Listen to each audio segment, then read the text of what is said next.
মুসলমান ঘরে ছেলেমেয়েরা পাড়া তরুণেরা এর বিভাগে প্রেমিকেরা আল্লাহ পাক 1 তারিখে হযরতে জিবরাইলকে হুকুম করলেন, এই জিবরাইল দুনিয়ার জমিনে চলে যা, আমার হাবিবকে নিয়ে আয়।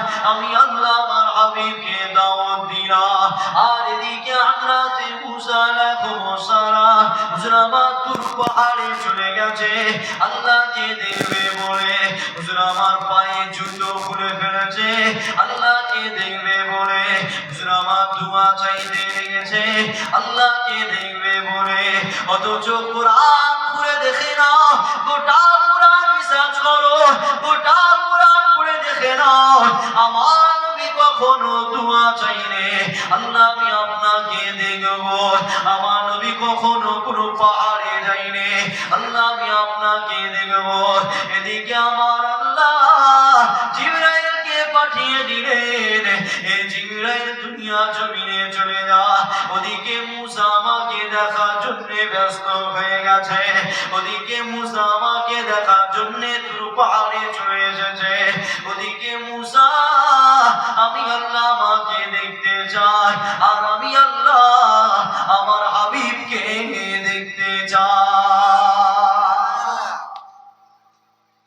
এত সম্মান, এত ইজ্জত দিয়েছে, তারপরে আল্লাহ ভুলে যায়নি যে হুজুরের ঘুম ভাঙাতে গেলেও আদব দরকার আছে। আর আজকে আমরা সেই হুজুরের নামে স্লোগান দিচ্ছি, যেন দুনিয়ার কোনো নেতা স্লোগান দিচ্ছে আইলা মুহাম্মদ সাল্লাল্লাহু আলাইহি ওয়াসাল্লাম। আল্লাহ জিবরাইল পাঠিয়েছে, হে জিবরাইল যা আমার হাবিবকে নিয়ে আরশে আজিমে আয়। আমার হাবিবকে আজকে দাওয়াত দিলাম, এসে দেখছে হুজুর ঘুমিয়ে আছে। জিবরাইল চুপ করে পায়ের কাছে দাঁড়িয়ে আছে। জিবরাইলের ক্ষমতা আছে নাকি হুজুরের ঘুম থেকে জাগাতে? চুপ করে দাঁড়িয়ে আছে। আল্লাহ হুকুম করলেন, হে জিবরাইল মাথাটাকে হ্যান্ড কর, দোনো জাহানের সুলতানের সামনে দাঁড়িয়ে আছে। জোরে বলুন সুবহানাল্লাহ। আবার কিছুক্ষণ পরে আল্লাহ হচ্ছে হাতটাকে এইভাবে পা, যেভাবে আমরা নামাজ পড়ি। আবার কিছুক্ষণ আল্লাহ হচ্ছে জিবরাইল আমার হাবিবের পায়েতে একটা চুমা, একটা বুসা দিয়ে দে। জোরে বলুন।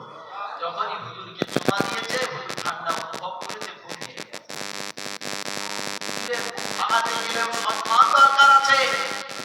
তার সেই হুজুরের সাথে কথা বলি, আমাদের জমাতে লাগানো পড়া বলছি, হুজুর কবর থেকে আসতে তাও যেতে পারে না বলি, হুজুরের সালাম পড়া যাবে না বলি, হুজুরের সাথে দরুদ পড়া যাবে না বলি। অথচ ফুরফুরার পীর আবু বকর সিদ্দিক বলছে, যদি কেউ প্রতিদিন শোয়ার আগে হুজুরের এই উপরে দরুদ পড়ে ঘুমাতে যায়, একদিন আল্লাহ চাইলে আমার হুজুরের দিদার হয়ে যেতে পারে। জোরে বলো লা ইলাহা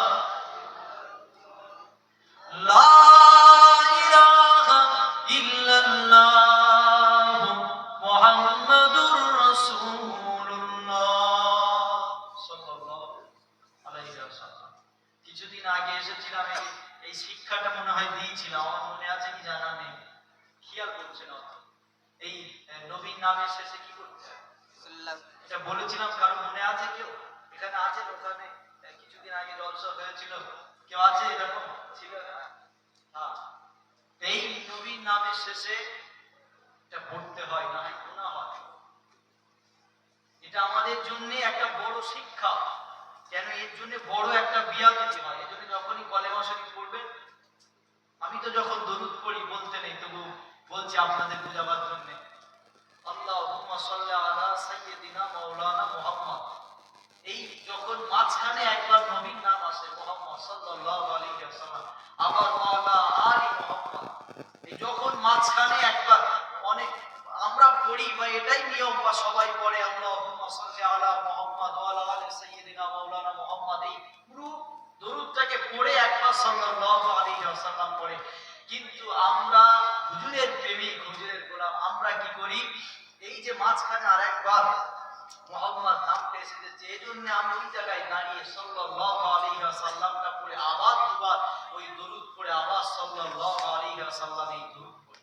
এটাই হলো হুজুরের প্রেম। যখনই কোরআনে আছে সূরা ইয়াসিন, ইয়াসিনটা কার নাম? জোরে বলে, কার নাম? আমার নবীর নাম। এই কোরআনে আছে সূরা ইয়াসিন বলে একটা সূরা আছে, এজন্য সবাই কোরআন তেলাওয়াত করে ইয়াসিন, কিন্তু এই দরুদ পড়ে।